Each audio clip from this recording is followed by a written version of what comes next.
कक्षा 9वीं के विषय भूमिति में आपका हार्दिक स्वागत।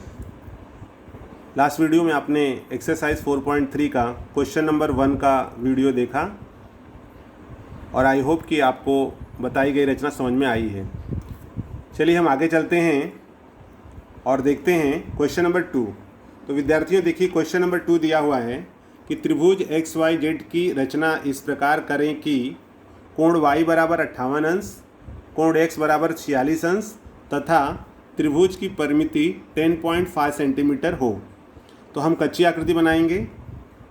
उसके लिए हम सर्वप्रथम एक रेख खींच लेते हैं। जैसे मान लीजिए ये रेख हमने खींचा है, यहाँ पर एक 10.5 सेंटीमीटर कहा गया है, तो 10.5 सेंटीमीटर का एक रेख खींच लेते हैं। ये हमारा 10.5 सेंटीमीटर का रेख हो गया। इसे आपको पूरी तरह से पक्की आकृति नहीं बनानी है, कच्ची आकृति बनानी है। तो इस प्रकार से आप एक आपने त्रिभुज खींच लिया। इसका नाम आपने दिया है यहाँ पर x से आपने एक त्रिभुज बना लिया यहाँ पर इस प्रकार से, और जहाँ पर बना हुआ है यहाँ पर एक लंब खींच लीजिए। ये हमने एक यहाँ लंब खींच दिया है और एक लंब यहाँ पर खींच दिया है।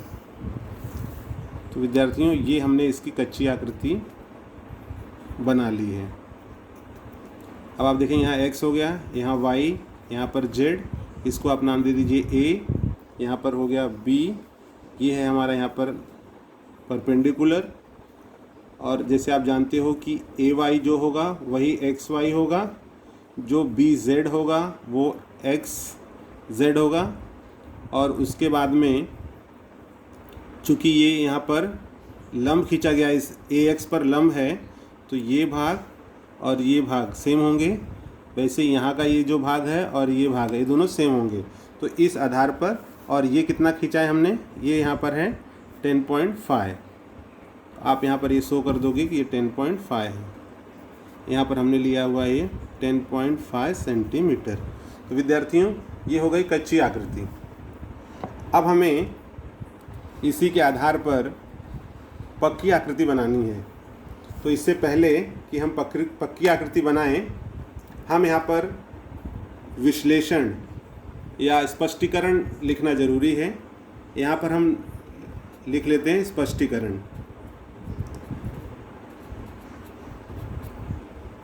स्पष्टीकरण विद्यार्थियों, लास्ट वीडियो में मैंने आपको बताया कि इस त्रिभुज की रचना करते समय हमें स्पष्टीकरण देना इसमें बहुत ही ज़रूरी है। स्पष्टीकरण पर 1 मार्क्स कम से कम रखे जाते हैं। तो देखिए विद्यार्थियों, यहाँ पर है YZ, तो आप लिखोगे, यहाँ पर आपको लिखना है कि रेख YZ की रचना इस प्रकार किया कि AY इक्वल्स टू XY तथा AY इक्वल्स टू XY तथा BZ इक्वल्स टू AZ। ठीक है। अब आगे आप देखोगे कि ये जो रेख AB है, हम यहाँ लिखेंगे कि AB equals to AY plus YZ plus ZB। ठीक है, अगर एक रेख लेना है तो AY YZ ZB ये हमने लिख दिया। इक्वल के नीचे इक्वल लिखो। AY का मान क्या है, XY plus YZ as it is plus ZB क्या है या BZ क्या है, AZ। यहाँ पर आप देखोगे आपको इसमें दिया गया है कि त्रिभुज की परिमिति, तो त्रिभुज की परिमिति क्या हो जाएगी, अगर हम आकृति के माध्यम से देखें तो त्रिभुज की परिमिति होगी AX BX और XYZ है तो XY YZ और XZ। तो यहाँ पर आप देखोगे बी जेड इक्वल्स टू यहाँ पर है एक्स जेड, तो इसको हम एक्स जेड कर लेंगे, ये हमारा एक्स जेड है। तो यहाँ पर देखिए A Y equals to X Y है, तो ए वाई की जगह पर हमने एक्स वाई रख दिया, वाई जेड हमारा एज इट इज़ है, और जहाँ बी जेड है वहाँ हमने क्या रख दिया, एक्स जेड। और चूंकि ये परिमिति हो गई त्रिभुज की, एक्स वाई जेड की परिमिति क्या होगी, एक्स वाई वाई जेड और एक्स जेड, तो उसका मान कितना है, उसका मान दिया हुआ आपको 10.5 सेंटीमीटर। सो ये हमें ए बी मिल गया 10.5 सेंटीमीटर। ओके, ये हमने स्पष्टीकरण दे दिया। अब आप विद्यार्थियों देखोगे, आपको दिया हुआ इस आकृति में कोण y का मान है 58 अंश और कोण z का मान दिया हुआ है 46 अंश। तो हमेशा याद रखना है आपको, ये जितना भी कोण होगा उसका हाफ ये कोण होता है। तो यहाँ पर इसका आधा क्या हो जाएगा, यहाँ हो जाएगा 29 और यहाँ 46 है तो 23 अंश। ठीक है, अब ये 29 और 23 कैसे आएगा वो भी आपको बताना है। तो चूंकि अगर हम त्रिभुज ये लेते हैं तो इसमें आप देखोगे कि ये दोनों भुजाएं समान हैं। तो किसी भी त्रिभुज में अगर दो भुजाएं समान हैं तो उनके सम्मुख कोण भी समान होते हैं, समद्विबाहु त्रिभुज प्रमेय। इस आधार पर यहाँ हो जाएगा। तो इसको हम आगे लिखेंगे, आप यहाँ लिख दोगे दूरस्थ अंतः कोण प्रमेय द्वारा। दूरस्थ अंतः कोण प्रमेय क्या होता है कि किसी भी त्रिभुज का जो बहिष्कोण है वो बहिष्कोण उसके दूरस्थ अंतः कोणों के योगफल के बराबर होता है। तो इसका मतलब है कि ये जो बहिष्कोण है अगर इन दोनों कोणों को जोड़ते हैं उसके बराबर होता है, तो ये जो एक कोण होगा इसका हाफ होगा। तो इस आधार पर आप लिखोगे कोण X A Y equals to 1/2 कोण y, और ये हो जाएगा 1/2 कोण y का मान है 58 अंश, इसलिए ये हो जाएगा 1/2, इससे इसको कट कर दोगे तो यहाँ आ जाएगा 29 डिग्री। तो यहाँ पर हम लिख देंगे, इसको आप यहाँ लिख दोगे 29 डिग्री। तो कोण X A Y equals to 29 degree, ये यहाँ पर नहीं होगा। ठीक है, ये 29 डिग्री। अब इसके बाद में विद्यार्थियों इसी प्रकार से जो दूसरे तरफ का है, इसी प्रकार जो दूसरी तरफ का कोण दिया हुआ है, ये जो कोण है इसको हम ले लेंगे कि कोण X B Z equals to 1/2 कोण z, और ये हो जाएगा 1/2 इंटू कोण z कितना है 46 डिग्री। इससे इसको कट करोगे तो 23 आएगा, तो इक्वल्स टू 23 डिग्री। तो X B Z equals to 23 अंश। तो विद्यार्थियों आपको ये जो स्पष्टीकरण था वो समझ में आ गया होगा। चलिए इसके आधार पर ही हम बनाएंगे यहाँ पर पक्की आकृति।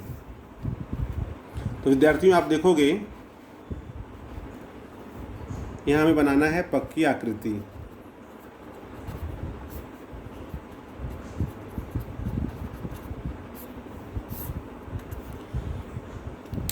पक्की आकृति बनाने के लिए हमारा जो आधार है वो कितना है 10.5 का। तो यहाँ पर हम क्या करेंगे, 10.5 का आधार खींच लेते हैं ए बी। ये हो गया हमारा 10.5। ठीक है, इसका नाम है ए बी। अब इसमें आप देखोगे आपको दिया हुआ है ए पे जो कोण हमने निकाला है, आप देखेंगे यहाँ पर ए पर हमने जो कोण निकाला है वो कितना है 29 डिग्री। तो 29 का आप यहाँ पर चांदा से माप ले लीजिए, 29। यहाँ पर हम 29 अंश का कोण ले लेंगे, ये हमारा हो गया 29 डिग्री। ठीक है। अब इस तरफ कितना है, यहाँ पर है 23 डिग्री, 20, 21, 22, 23, ये यहाँ पर आप ले लोगे 23 डिग्री। तो ये त्रिभुज बन गया विद्यार्थियों। अब हमें क्या करना है, अब यहाँ पर आप देखोगे कि ये बी से रख करके आधे से ज़्यादा दूरी लेकर के एक चाप हमें ऊपर कट करना है, एक चाप नीचे। वैसे ही यहाँ भी एक चाप ऊपर कट करना है और एक चाप नीचे। जब पूरी तरह से ना मिले तो उसको आप फिर से मिला सकते हो। मिल गया ये।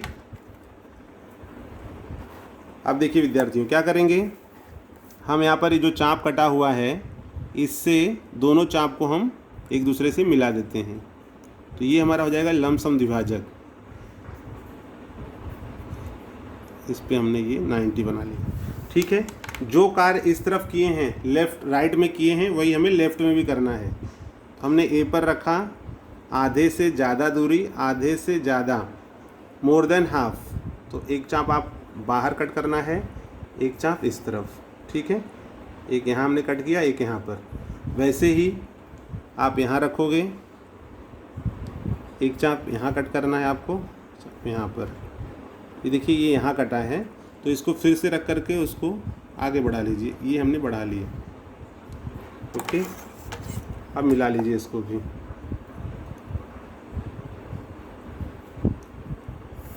ये विद्यार्थियों हमने मिला लिया। एरो दे दो दोनों तरफ। अब ये जो दोनों लंब कटे हैं उसको आप, ये जो पॉइंट है हमारा त्रिभुज का नाम चूँकि XYZ है तो यहाँ पे हम X दे देंगे। तो X से ये पॉइंट को मिला लीजिए आप,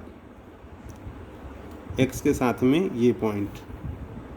ओके, फिर X के साथ में ये पॉइंट मिलाएंगे, X के साथ में हमने ये मिला लिया। तो ये हमारा X हो गया, यहाँ पर Y और ये Z।